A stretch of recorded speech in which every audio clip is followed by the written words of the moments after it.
अगर किसी को अलग होना है तो वो हो सकता है, हमारा जो भी एक्शन होगा सख्त ही होगा।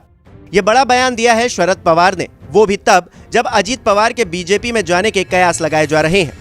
अब शरद पवार के बयान से महाराष्ट्र की राजनीति गर्मा गई है। साथ ही ये भी संकेत लग रहे हैं कि पार्टी में फिर से कुछ भी सही नहीं चल रहा। दरअसल शरद पवार ने कहा है कि अगर कल कोई पार्टी को तोड़ने की कोशिश कर रहा है तो ये उनकी रणनीति है। यदि हमें एक रुख अपनाना है तो हमें कड़ा रुख अपनाना होगा।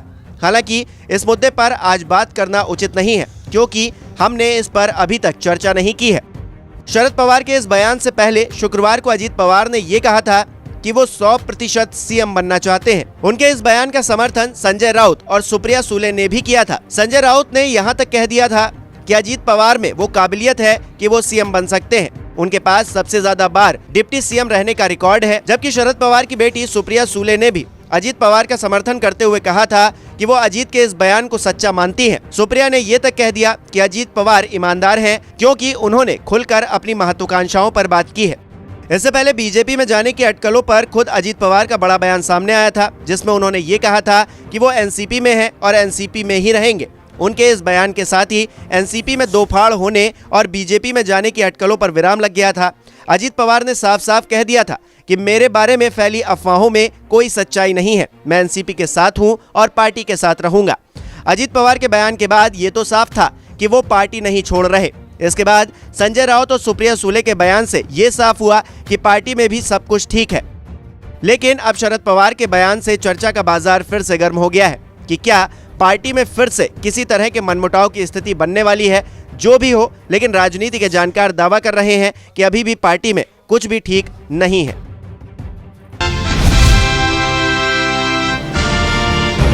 अतीक अहमद के हत्याकांड के बाद से उसकी पत्नी शाइस्ता परवीन की तलाश तेज हो गई है। जिस वक्त अतीक को दफनाया जा रहा था, उस वक्त ये अफवाह उड़ी कि शाइस्ता वहीं पर मौजूद थी, मगर बाद में ये खबर अफवाह साबित हुई।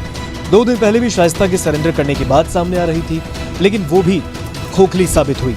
पुलिस का कहना है कि शाइस्ता लगातार अपनी लोकेशन बदल रही है।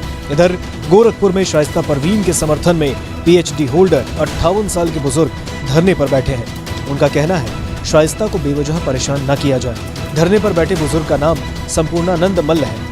उनका कहना है कि अतीक के परिवार को परेशान नहीं किया जाना चाहिए। अतीक की पत्नी शाइस्ता डर के कारण दर दर भटक रही है, ये सही नहीं। दिल्ली यूनिवर्सिटी से आर्कियोलॉजी में पीएचडी करने वाले डॉक्टर संपूर्णानंद मल्ल ने गोरखपुर विश्वविद्यालय में 6 साल तक बतौर प्रोफेसर काम किया। वो गोरखपुर स्थित टाउन हॉल पर गांधी प्रतिमा के नीचे 3 सूत्रीय मांगों को लेकर प्रदर्शन कर रहे हैं।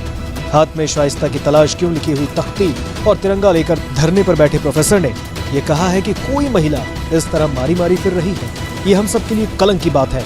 प्रोफेसर मल्ल का कहना है कि सरकार को अतीक अहमद के परिवार को बेवजह परेशान नहीं करना चाहिए, कानून का पालन होना चाहिए। शाइस्ता को जिस तरह पुलिस परेशान कर रही है वो सही नहीं। मैं सरकार और प्रशासन से मांग करता हूं कि कानून के दायरे में रहकर कार्रवाई की जाए। बाकी सब कुछ ये है तो देश के हित में, और लोग तो जो कुछ भी हम लोगों के देश का पुराना इतिहास है और आजादी की लड़ाई है, तो उन सब चीजों को नई पीढ़ी तक सब दिन के लिए लोगों को रहना चाहिए। तभी लोग पता नहीं इतिहास को बदल देंगे, क्या करेंगे, तो सब लोगों को अलर्ट होना है। इसलिए हम लोग सब लोगों से बातचीत, और आज बहुत अच्छी बातचीत हुई है, और फिर इसके आगे आवश्यकता अनुसार जब होगा तो हम लोग सब एक साथ और अन्य पार्टियों को सबको एक साथ करके और बैठ करके बातचीत भी करेंगे और आगे के बारे में तय करेंगे। यही बात हुई है। अब बहुत अच्छा, बहुत पॉजिटिव बात हुई है। हम अपना ही कहें, बहुत अच्छा बात हुआ है। आपको जो कहना कर नहीं, नीतीश जी आई हुई है, तेजस्वी भी साथ में आई हुई है और नीतीश जी का मिनिस्टर भी आई हुई है। हमने खुश है कि हमारा इधर में आई हुई है बंगाल में। हम तो नीतीश जी को यही रिक्वेस्ट किया है कि नीतीश जी देखिए, जयप्रकाश जी का जब मूवमेंट हुआ था बिहार से हुआ था। अगर हम बिहार में और पार्टी मिलके मीटिंग करें, एक पहले घरवा मीटिंग, उसका बाद में तैयार करें, बाद में कहाँ जाना है कहाँ नहीं जाना है, क्या मैनिफेस्टो है, वो सब बाद में बताएंगे। लेकिन पहले एक साथ में एक मैसेज कर देना है कि हम लोग सब एक साथ में है। हम तो पहले से आप लोगों को कह चुका कि हमारा इसमें कोई ऐतराज नहीं है। हम चाहते हैं बीजेपी जीरो बन जाए। बहुत बड़ा हीरो बन गया, कोई कुछ नहीं करके मीडिया का सपोर्ट में और नैरेटिव बना के, खाली झूठा बात कह के, फेक वीडियो बना के और फेक बात करके और गुंडा गद्दारी करके ऐसा नहीं चल सकता है। तो इसी के लिए नीतीश जी सबके साथ बात करेंगे, हम भी बात कर रहे हैं, तो एक साथ में मिलके हम लोग चलेंगे। हमारा कोई पर्सनल ईगो का कोई बात नहीं है, हम कलेक्टिवली एक साथ में काम करने चाहते हैं, यही मैसेज है।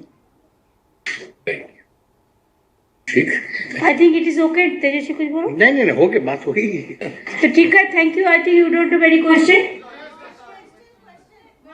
একজন দুজন বেশি না, বলো। একটা প্রশ্ন, হ্যালো দিদি, তোমরা একটা কিছু প্রশ্ন narrative করে বলছি, negative দিদি করবে না, জোটের BJP ফর্মুলা নিয়ে শিখিয়ে কিছু দিলে। আলোচনা হলো, কিভাবে জোট হবে তার ফর্মুলা নিয়ে কিছু আলোচনা হয়েছে? সবাই মিলে বসলে তবে তো আলোচনা হবে। Let them sit together, then they will decide the next course of action. দিয়ে আসছে, সেক্ষেত্রে আঞ্চলিক দলগুলো থেকে কি কোনো বলছে? আঞ্চলিক দলগুলো থেকে কোনো মুখ উঠে আসুক, এইসব বিষয় নিয়ে কোনো কথাবার্তা হয়েছে? কি বলছি, কংগ্রেস তো দীর্ঘদিন ধরে জোটে নেতৃত্ব দিয়ে আসছে, এর আগে কংগ্রেস বরাবর নেতৃত্বে থাকে। এই দেখুন, এগুলো আপনাদের চিন্তা করতে হবে না। All are together, all are together. देश का जनता लड़ेंगे बीजेपी का साथ and all party will work together. দিদি, Was there a discussion on 1:1 formula against the BJP across all seats in the country? देखिए, जब बैठेंगे बात करेंगे तब इस सब बात में डिस्कशन होगा। अगर थीम क्लियर है, विजन क्लियर है, मिशन क्लियर है, तो ये सब बात पे कोई गड़बड़ नहीं होगा। Thank you so much. দিদি একটাই কোয়েশ্চেন।